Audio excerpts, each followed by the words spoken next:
Hey everybody, this is Joseph S. Samaniego, the author of the Carolingian Age fantasy series, and I am coming with another history-inspired fantasy video.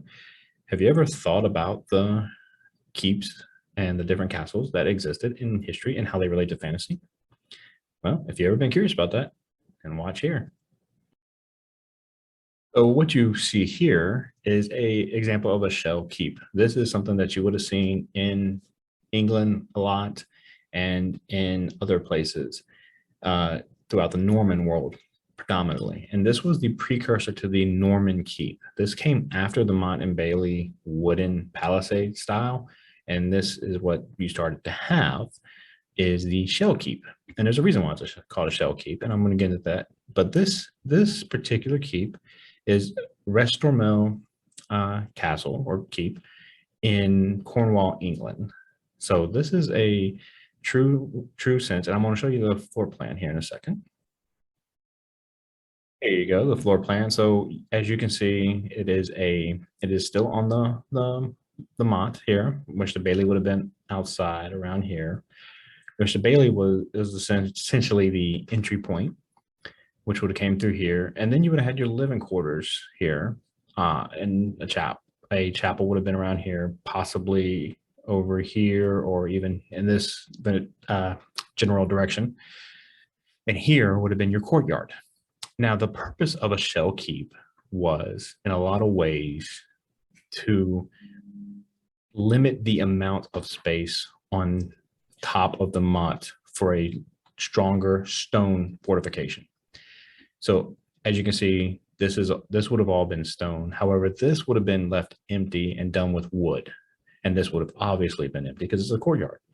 So this would have allowed for a stronger fortification without too much more weight. Because don't forget that these mottes are man-made.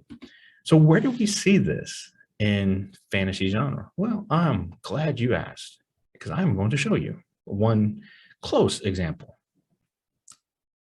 Oh, the best example that we can give from fantasy literature is probably the most famous Amun-Sul or Weathertop from the Lord of the Rings and from Tolkien's work. This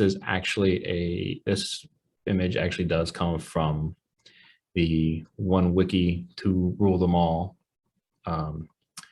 which is a great resource for Lord of the Rings and Tolkien scholars. But Weathertop is a close example of a shell keep. As you can see here, this wasn't probably not a man-made hilltop. However, the circular fortification is in the same design as a shell keep. And when you see the ruins in the film, and then there's actually other portrayals that have been done in video game mods or in artist works, map works. There's some really cool versions of it on Reddit if you ever get a chance to see it. You can see that the majority of the location was pretty hollow.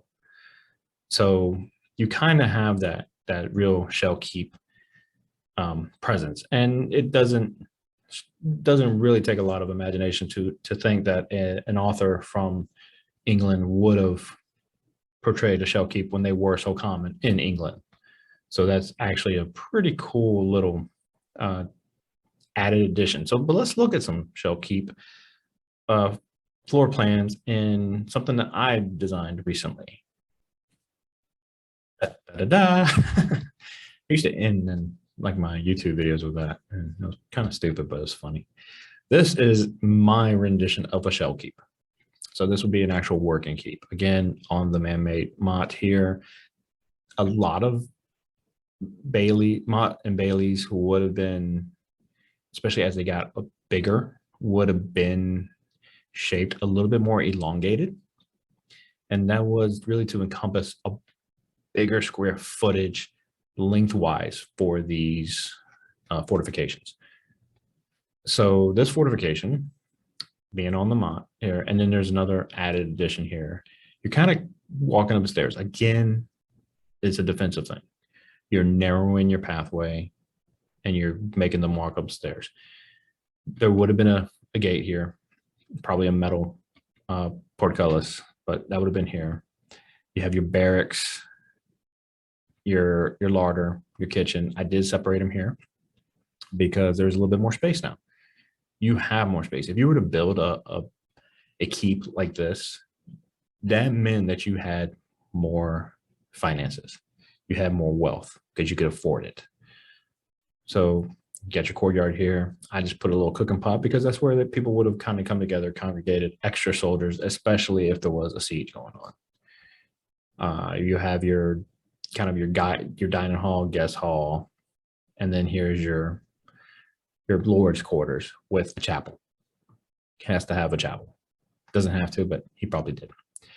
So it's a really simple fortification. Watchtowers on the side. Everything would have been down at the bottom as far as a forge, armory, other things. And some of that would have been up top too, to a small extent, but a lot of that would have been in the upper bailey portion, whereas the lower bailey would have probably housed a lot more people. So it's a simple design that was highly functional. It's something that, you know, in the project management world, we would have said it was pretty much a low effort for a high gain. And that's what this is. So it was something very reliable. As you saw from these pictures, there are still some examples still around. They're in ruins for the most part, but they are still standing. And that's just a testament to the function. So I hope you enjoyed this quick video on history inspired fantasy. I'm going to go into more for Norman keeps, and then also just later histories and later inspirations that have come about. And there will be some touchy topics, but for now, if you had any questions about shell keeps and where you might find them in history and where you might find them in fantasy, I hope this helped.